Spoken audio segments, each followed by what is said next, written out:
And I'm live! Hooray! It's the Nazarite, bringing you Hebrew lore from days of yore. In this week's Torah portion, Bechukotai, it's the 10th and final portion of Leviticus, of Vayikra. This whole Torah of the priests is coming to an end, and the next book, which is Numbers, has some of my favorite passages, and verses. And in this week's Torah portion, it's basically split into two, where the first one is all about the idea of reward and punishment for the Israelites if they keep the commandments or fail to do so, where the blessings and the rewards are pretty succinct, and the curses or the punishments are drawn out, are layered on top of each other, going in a negative and tragic kind of path where it gets more and more difficult, more and more serious, until he says, and if you don't stop there and you continue to not keep my covenant, I will cast you out of the land. The land will have its Sabbaths, and you will be exiled, so you can wait there while the land recuperates. And when you get back, and you will get back, then you will remember everything that was done, and you will be on a straight and narrow path. You will be my people, I will be your God. The second part of the portion, it's the shorter part, is if someone makes a vow to give something to the temple, then what would it be worth?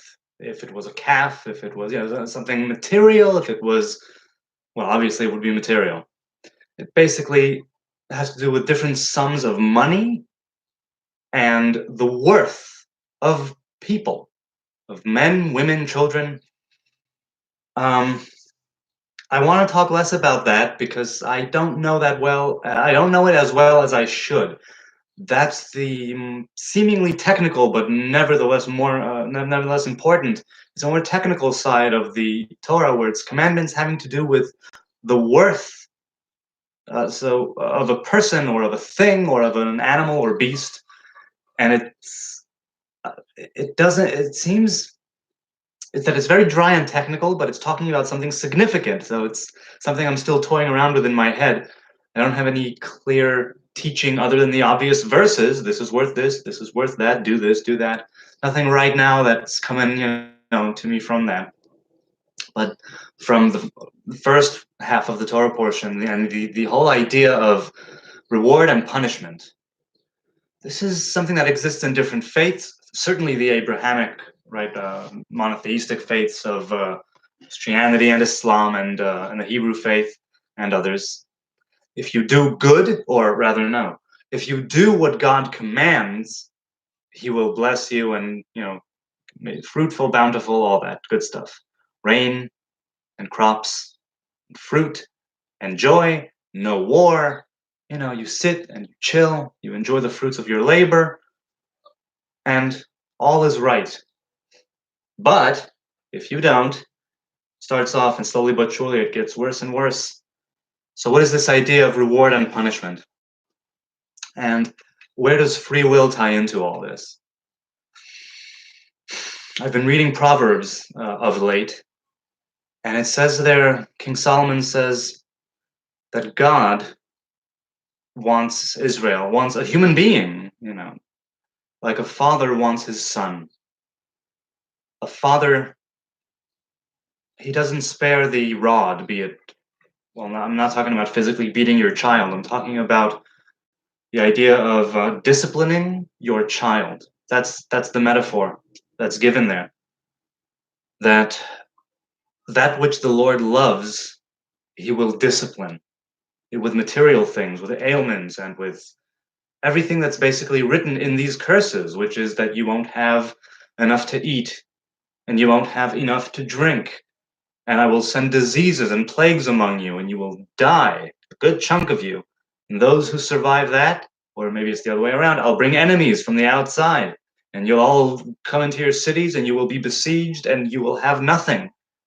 And the sky will turn to lead, and the earth will turn to, well, the crops will turn to dust. You'll have nothing. And then you'll be banished. And from that place, from that faraway place, you'll be thinking of your false gods, which you left me for. And you'll be thinking about me, the Hebrew God, which you have a covenant with. And the Torah says, even then, says God, even then, when they're over there in the land of their enemies, having been exiled, I won't forsake the covenant. This is part of where Christianity and Islam, this is where it's barred for me. So in so much as I know of it at this time in my life, of those faiths, this is where it's barred. The Lord made a covenant with Israel. He wrote in that book of the covenant in the Torah, I will not forsake you. Therefore, if we assume that the Torah was from the divine, maybe you can say written by man, but from the divine, then the covenant exists. There's no Old Testament and New Testament as far as I'm concerned. There's that covenant. Whatever covenant was made with Jesus of Nazareth, if that, whatever covenant was made with his disciples or with the people who later founded Christianity, that's all well and good, to each his own. But so, reward and punishment, free will. We have choice. This is crucial. I have my moments of nihilism, but I believe that God is watching in the sense not like as a watcher as I would perceive it in my mind, but simply as King Solomon says, as a father who wants to discipline his child and show him the right path. And he puts, there's a path here and a path there, and he points him in that direction, and he goes, that one's better. Go there. That's the one that I'm recommending you to go, to walk on, to tread. When Israel are in exile, it says, I will remember the covenant of Abraham, Isaac, Jacob, and the land. I will remember these things. This is not something that will go away. The Hebrew people have been around for, almost 5,000 years, 4,500 years, give or take, since Abraham, I mean. We're one of the most ancient people, and yet we don't seem to learn so fast, or we learn through suffering. The Hebrew people mainly, I think, learn through suffering. We also learn through love and through joy, but when you look at this week's Torah portion, and the curses, and the fact that all of them came true around the time of the destruction of the first temple, and later on, similar ones came true at the destruction of the second temple. I don't know. You could look at the Torah as merely historical. You could look at it as holy scripture. You could look at it as folklore, myth, legend, and metaphor. There's still something there. You need to learn from your mistakes. We need to learn from our mistakes. So when Proverbs says, as a man disciplines his child, I will discipline you, Israel, until you get it. Because there's a covenant here. You don't get to walk away scot-free. Now, you may say, no, it wasn't. It was my forefathers who made the covenant. Okay, fair enough. You can do what you want. But your forefathers made a covenant so strong and nigh eternal, eternal in the sense of this world, Israel and Gentiles and all that. But we're one human race. Eventually, we'll all go back together. We all return to the same earth. So the idea of reward and punishment, and you know what? The idea of God having favorites.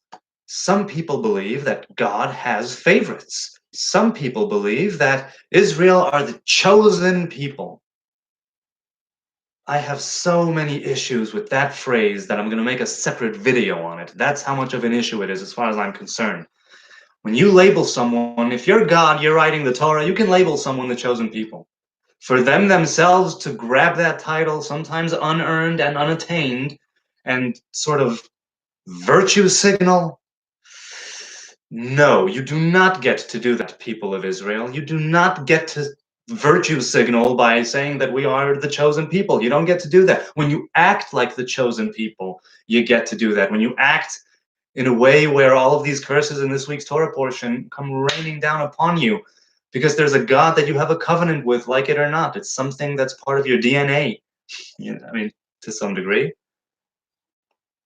You can't walk away from that. That's not something you get to walk away from so easily as a collective, as a people, as individuals. You can do whatever you want. Your forefathers, they made a promise. And even if you say that the promise was to some imaginary being who does not exist, it's something that I think is rooted in the Hebrew people in such a way that they sort of bring it upon themselves. Maybe I'm just sort of making that up in the sense of not exploring it all the way, through. But I'm a person who believes that what you say and what you do create reality. The whole law of attraction thing, that is rooted in action. The attraction rooted in action. What is it? The first law of physics, or third, or to every action there's an equal and opposite reaction. Now we're not dealing with physics here exactly. It's metaphysical. But it arrives from the physical in the sense of I am here, a human being in a body with a mind, and I'm working on both planes, or more, a lot more than two. But for all intents and purposes, we are working on these two planes of existence of the mind and the body. And the Torah says, follow the commandments. But you know what? More than that, and with this, I'm gonna finish up. I've also been rereading some of the prophets.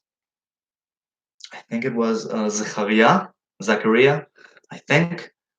After they come back from Babylon after 70 years and they begin to rebuild the first temple, the prophet Zechariah, I think it was, says to them, what you need to do is speak truthfully between one another, keep peace and righteousness in your cities and at your gates,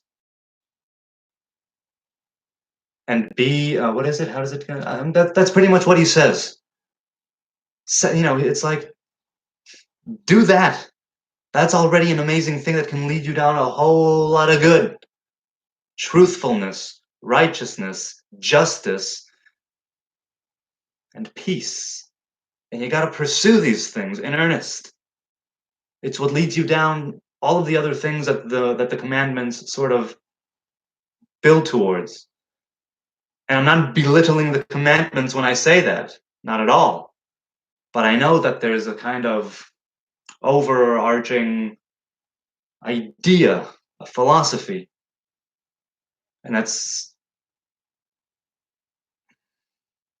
there's a righteousness there that doesn't stem from the commandments. It's the other way around. It's the commandments that stem from that truthfulness, that divine truthfulness, that absolute that is the Most High, that I can't really fathom. I hope we have a wonderful Sabbath, really, of relaxation and of tranquility and of peace and of joy, of good food, good music. Relax, just relax. I need to relax. We all need to relax a little. Let's do it this weekend. Let's have a wonderful one. Good vibes. Shabbat shalom.